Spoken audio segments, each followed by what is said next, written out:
So welcome back to the channel. Today we gotta talk about this chip shortage because it's been happening for a little bit now.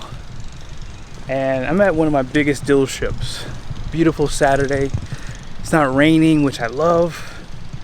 And they are definitely low on cars. Now if you look, you can see they have a ton of cars. I mean, there is just cars everywhere. But you can see there's a few places here and there where it is empty spots. There's one over here. On this side you can see a few row cars there, but right here, there it is. Now on this side they have a good amount of Ram 1500s. They have a ton of Grand Cherokees. So if you're in the market for a Grand Cherokee right now, that's probably the car you want to get. I would even say they have quite a bit of Cherokees too.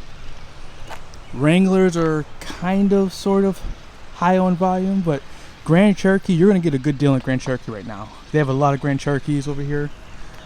Ram 1500s, you should be able to get a good deal. But check this out, my heavy duties, this is what I always do videos on, guys. This is all they have. At one point they had about 50 to 60 3500s, and I want to say they had like 80 to 90 2500s, and this is all they have. So this white one right here all the way down is all they have. So they had 2 parking lots full of these trucks alone. And I don't know if you can tell, let's walk back here real quickly. They would have trucks parked behind these trucks, and then they would have an additional truck back here. So they had this whole lot full of heavy duty trucks, and all they have is from that white one right there all the way to the end. Now I was talking to one of my stores. They just sold a Ram 3500 dually, 14,000 front end. There's something called front end and back end. Front end is the sale price with holdback, everything included. Back end is finance. So whatever they make on the finance, if you finance with them, obviously dealers have to make money. So everything on the back end with the finance is what they make. But they sold this truck, not here, but at another dealership. Basically a dually, similar to this, 3,000 over sticker. Really quickly, be sure to subscribe to JB Reviews and make sure you have those bell notifications on. And be sure to check out my other channel, Attainable Exotic Cars. Now let's get back to the video. So what does that mean? If you need a car right now, or if you need a house right now, no matter what you're trying to buy, you're gonna get your head cracked. And that's just what the market is right now. Now, are you dumb or stupid to buy right now? I don't think so. I think that if you need a car, if you've gotten into an accident, God forbid, or whatever, if you need a car, you need a car. Now here's my opinion. This is the worst time to buy anything because everything is inflated.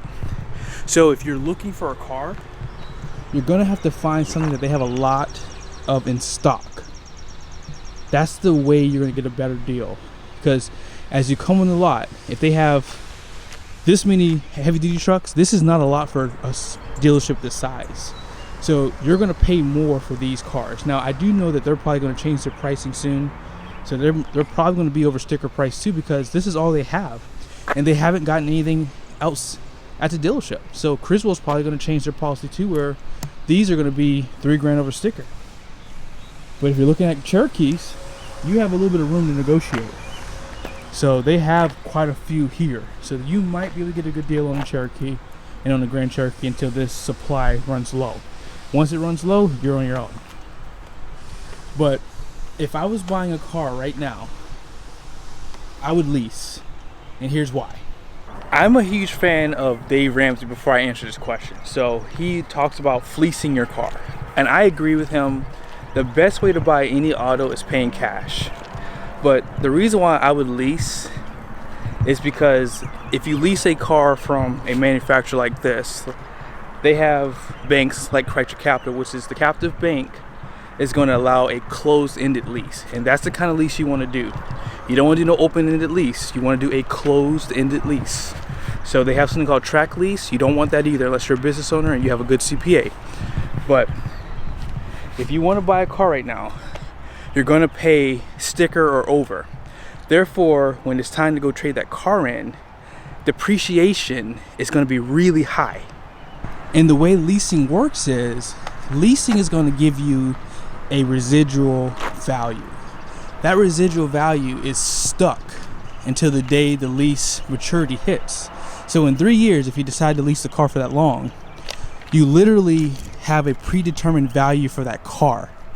And I think this is the perfect time to jump into a lease, because if you're going to pay more, you're going to have a higher payment because of that, but you won't have any negative equity.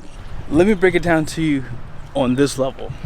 Because you're going to pay more for the car, you're going to feel like you're going to have to finance it for a longer term. And obviously the dealership's going to say, hey, if you want to keep those payments low, you could always go 72, 84, and in some cases 96 months on a car. Not a good idea. So I think right now is the best time to lease these cars, because sure, if you don't understand leasing, you should go online and check it out. I think leasing is a good opportunity right now because you can do up to 4 years when leasing. So it's a shorter term. You already know the value of your car. It's already predetermined. And even if you wreck that car, keep in mind too, if you wreck it, it does not affect the residual value. So if you wreck your retailed car that you finance through a bank, and basically it's your car, if when you go trade that car in, your value is going to be affected because of that accident on your Carfax, right? On a lease, it doesn't work that way. That value is already predetermined. The only thing that's negative about leasing is the mileage. So if you drive more than 20,000 miles a year, leasing probably won't be for you. Now you can still lease a car, but you're going to have to pay for the mileage that you go over. So you're going to have to address that in your budgets too. So in my opinion, I always do this. When I go to a dealership, I never tell them I'm leasing first. I always say I'm going to buy the car. And then I try to figure out what the price point is of that car. And then I say, okay, well, what would it be if I leased it? Because I want to see how that's going to change my price. Now, depending on how much I have to pay more to lease, it may make more sense to retail the car. So you have to do your due diligence. If you're going to pay sticker for the car today, I don't think that that really matters. I just think that you should just buy that car for as cheap as you can, obviously. But if you can lease it, it's the best way to go, because you have everything predetermined. Because you remember back in 2008 when trucks weren't worth anything?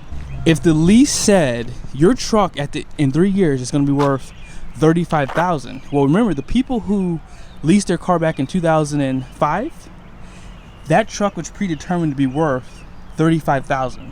Well, back in 2008, no one expected that to happen. So that same truck, if you had retailed it, was worth $25,000.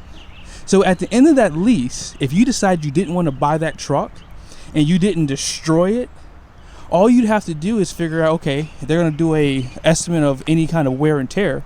Normal wear and tear is covered under a lease. I want you to know that. Tires, however, if you do need tires, you will have to replace them. I think if it's under 3 and 30 seconds of tread wear, you'd have to buy tires for that car. And if you had a big dent on the side, or if you were missing a headlight, you would have to obviously get those things addressed too before you turn the lease in, because you don't want them to charge you for it. But at the end of the day, in 2008, when someone traded a truck in, they could walk away from it and not have to worry about the extra depreciation, because it was already predetermined, because it was a closed-ended lease. If you want me to do more videos on that, I can go a little bit deeper. I'm just kind of giving you the, surface level of leasing. But in my opinion, if you need to buy a car right now, especially with the guy that bought that dually in a sense at another dealership for 14 grand, basically on the front end, where in some cases the dealership was probably making maybe 1,500, same time frame last year, because they had the inventory. This is just not a good time to buy, guys. And so if you need to buy, I think the best way to buy is leasing. So compare the lease payment, compare the retail payment, and try to see what's best for you. Because if you're going to be upside down in this thing 15 to 20, if not, well, that's normal what people are, upside down 15 to 20. But if you potentially could be upside down 30 to 40 grand on a car, I would definitely be looking to lease. That's just my opinion. This chip shortage is a bunch of BS in my opinion. I think they have the chips, personally. I just think that they're just playing with the market, guys. That's just my opinion. I hate this. I hate what market we're in. I hate kind of what's going on in our world. It's just a lot of BS. I don't really get vocal about these things just because I try to stay quiet on it. But in my opinion, I don't like what's going on. But it is what it is. Be smart, make right decisions, do the right things, and, you know, sleep on it. Like, this is a good time to sleep on any decision you plan on making. I did buy an Audi R8 this year, and I did finance for long term. But I bought the car a lot cheaper than it would have been at a dealership. So I'm not justifying it, I'm just letting you guys know. It's just something that you have to consider. So I hope this was helpful. Make sure you're not picky on color too. I want to make sure I make that point too. You can't be picky on color too, because it's just not the market to be picky and get what you want. And it kind of sucks, because when I bought my truck, I picked out everything I wanted, and I got like 14,000 plus off that truck. I can't remember the exact number, but it was more than 14 grand off. And I got more for my trade-in. The good news is, if you are trading a car, that should help offset the car you're purchasing a little bit. You just can't let the dealership steal your trade. You have to do your research. You got to go to a few different places and see who's going to give you the most for it. And then you have to go back to the dealership and say, hey, this is what I got at this dealership. If you can honor it, I'll buy it from here. If not, I'll just go to another place. But again, you can't be picky on the colors, because at that point you have to work out that every dollar, every penny that you're trying to save and try to, you know, keep in your pocket. But thank you again for watching this video. Be safe out there, have fun, and hopefully in a year or so we can be in a better market.